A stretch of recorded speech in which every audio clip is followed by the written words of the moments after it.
안녕하세요. 박시희의 하가를 말하다입니다. 오늘 모신 작가님은 이두리 작가님이십니다. 안녕하세요. 네, 안녕하세요. 작가님은 어떤 그림을 그리시나요? 저는 물고기 이미지를 통해서 사후세계에 대한 여러 가지 이야기를 가지고 작업을 하는데요. 그러니까 사후세계라는 말 자체가 뭐 죽음과 연관이 다 있는 거니까 뭐 죽음과 시간, 뭐 죽음과 차원, 뭐 죽음과 사람들 간의 어떤 관계, 연인과의 사랑과 죽음과 연관을 시킬 수도 있고, 그러니까 죽음과 어떤 것, 죽음과 어떤 감정들을 연관해가지고 작업으로 풀어내요. 죽음이라고 해가지고 꼭 두렵거나 기피해야 될 대상이거나 그런 게 아니고, 태어나면은 누구나, 근데 이제 그 순서가 다를 뿐이다. 제 작업의 목적은 그거예요. 죽음에 관련된 내용을 쉽고 재밌게 풀어내서 관객들한테 최대한 두려움을 없애고 싶은. 물고기를 주로 많이 그리시는데 이 물고기를 그리게 된 계기가 있나요? 저는 이제 물고기랑 좀 연관되어 있는 게 되게 많아요. 왜냐면 제 삶 자체에 좀 물고기가 많이 스며들어가 있어요. 근데 어렸을 때부터 원래 이제 화가가 꾸미기 전에 자연의 신비 뭐 이런 거에 관심이 많아가지고 아쿠아리스트나 아니면 해양생물학자, 원래는 꿈이 그런 쪽으로 잡혀 있다가 미술 쪽에 이제 소질이 좀 있는 거를 발견했어요. 네. 그러면서 이제 자연스럽게 그 아쿠아리스트나 해양생물학자 쪽은 이제 취미가 돼버린 거죠. 집에서 그냥 취미로 어항을 여러 개 놓고 물고기 기르고 뭐 사육하다 보면은 어항에서도 생명순환이 다 일어나는 거예요. 아로하나는 제가 기른 적이 한 번 정도 있는데 실제 성어가 되면은 1m가 넘어요. 관리가 안 되는 거죠.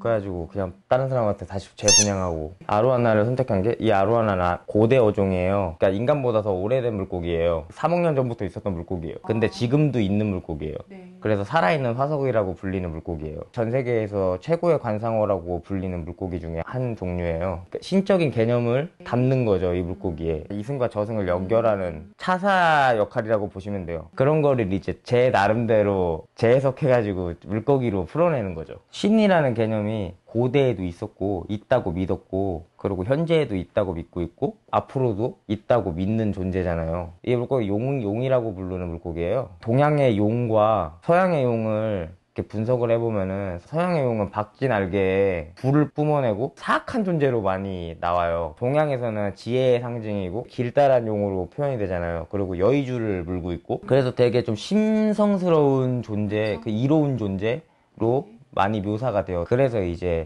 이 물고기를 신격화 시켜가지고 이 스토리를 소재로 사용하면 좋을 것 같다, 가장 적합하다라는 생각이 들어가지고 이렇게 한 것 같아요. 하가를 말하다 시청자분들께 하고 싶은 말씀 있으세요?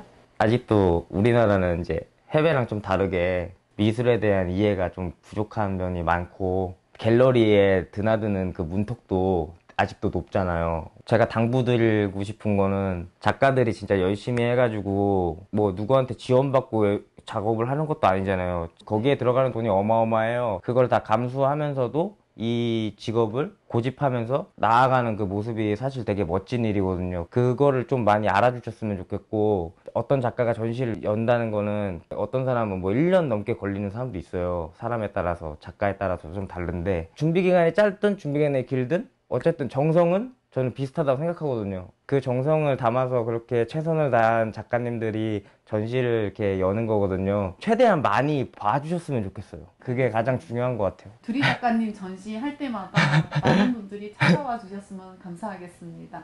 네, 그럼 이만 인터뷰 마치겠습니다. 네, 감사합니다. 감사합니다. 좋아요, 구독 부탁드려요.